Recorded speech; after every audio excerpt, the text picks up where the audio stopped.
Hey there, my wedding planning friends, and welcome back to my channel. If this is your first time here, thanks so much for clicking on my video. I'm Emily Summer. I'm a wedding planner based in Montana, and I make weekly videos on wedding planning tips and advice.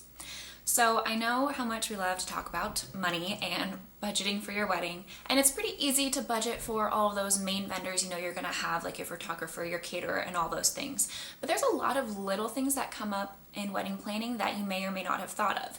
And it's important to consider these things when you're making your overall wedding budget so that there aren't any surprises for you later on, or that you don't go over your budget during wedding planning because you weren't prepared. So here are 12 things to make sure you budget for when you're planning your wedding.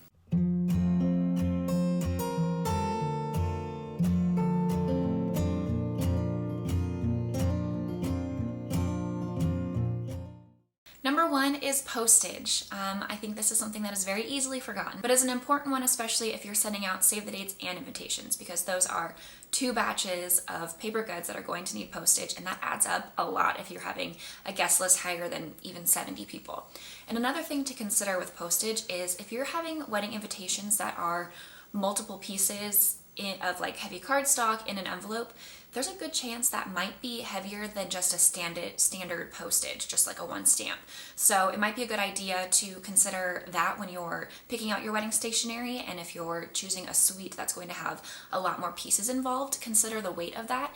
And if you're unsure, maybe take a fully stuffed envelope to the post office and weigh it out and see what would be required for postage for just one envelope, so that way you're fully in the know of what you can expect to spend on postage for your wedding invitations. Number two, rehearsal dinner.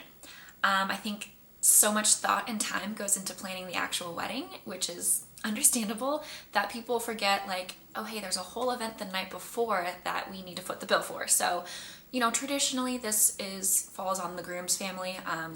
I think nowadays it's really up to the couple and what they feel comfortable with, the families feel comfortable with. There's no expectation that the groom's family needs to pay for the rehearsal dinner. So just keep that in mind when you're considering it, but don't forget to account for the meal that you'll likely need to provide and any rental space that you need, any rental items, if you need to bring in tables, chairs, linens, that sort of thing.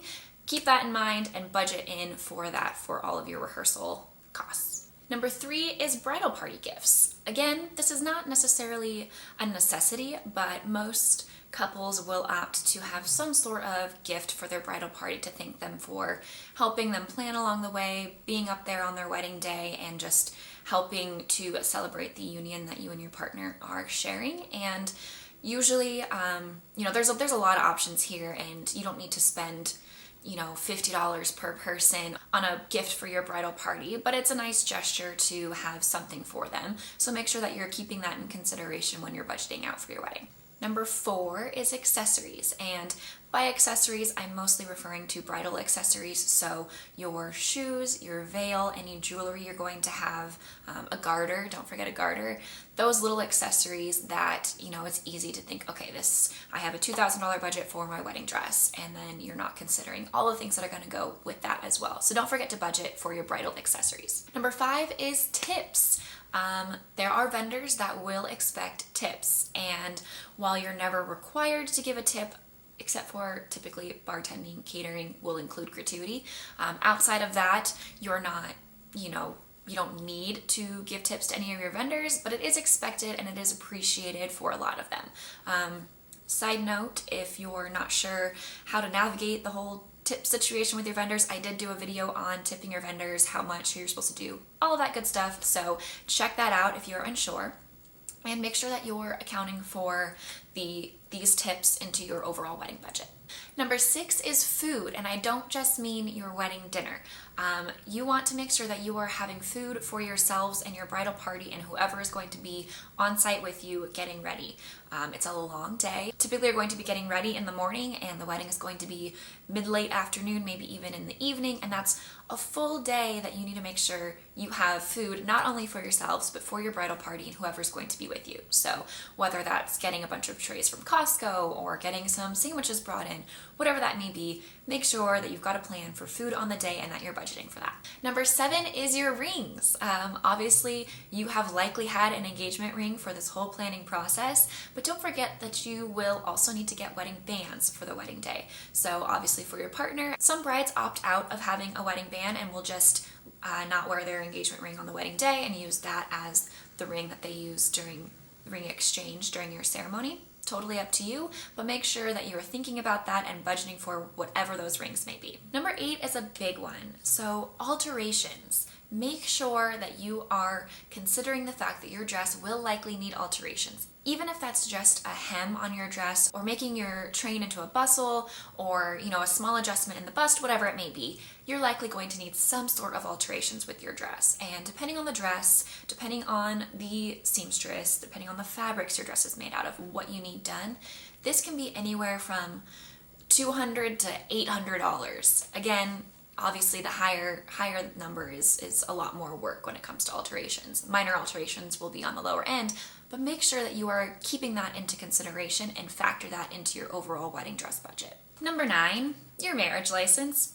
Might seem a little bit obvious, but you do need to pay for your marriage license, and that varies based on where you live. Every state is a little bit different, so you just need to make sure that you're doing your research and know what to expect with that.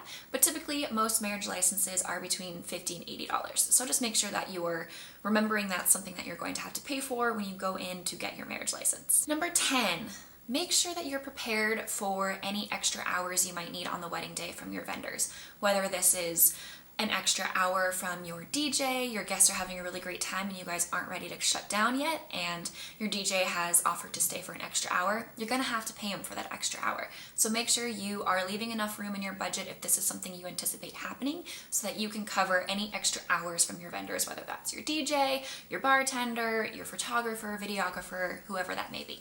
Number 11 is delivery fees. If you are renting a lot of items, especially large items that are difficult for you personally to transport or have somebody transport to your ceremony or reception site, you're going to likely be paying delivery fees for those rental companies to deliver to you. Having delivery is fabulous. I definitely recommend it, especially if you are using a lot of your items, getting a lot of your items from one spot. The one-time delivery fee to pick up and drop off is worth it, in my opinion, so that you're not having to coordinate all of that or assign somebody and worry that they're not going to get it on time or they're not going to get everything, or just have that extra stress added onto a family member or a friend. But make sure that you're keeping in mind that if you're having delivery from rental companies, you're going to be paying for it. And if you're utilizing a lot of different rental companies, you're going to have a lot of different delivery fees. So maybe coordinate what you can pick up on your own and just have 1 or 2 places deliver for you, but just be prepared to pay those delivery charges. And number 12 is vendor meals. Typically, any vendor that is there for more than 6 hours or the duration of your ceremony and reception time will be expecting to be fed. So this is your photographer, your DJ, your videographer, your wedding planner, and these all need to be accounted for your overall head count for your meals. So make sure you're not forgetting about vendor meals when you're talking to your caterers about your numbers. And it's also a good idea to budget for just an extra handful of meals in general, especially if you're having a plated meal, because you need a very specific guest count when you are having a plated meal, because like it says, it's a plated meal. You need to make sure that you have enough servings to fill a plate, and it's a much more specific number.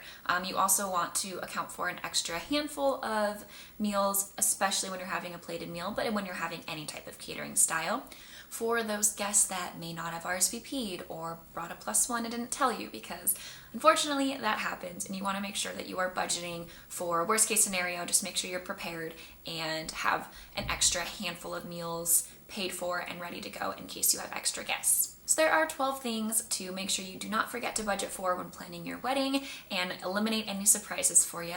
If you feel like I forgot anything, or if you're in the process of planning a wedding and there were some unexpected costs that showed up that you weren't expecting, I would love to hear your experience. Let me know in the comments below. Hopefully you found this video helpful. If you did, please like and subscribe to get weekly videos on wedding planning tips and advice, and we'll see you next week.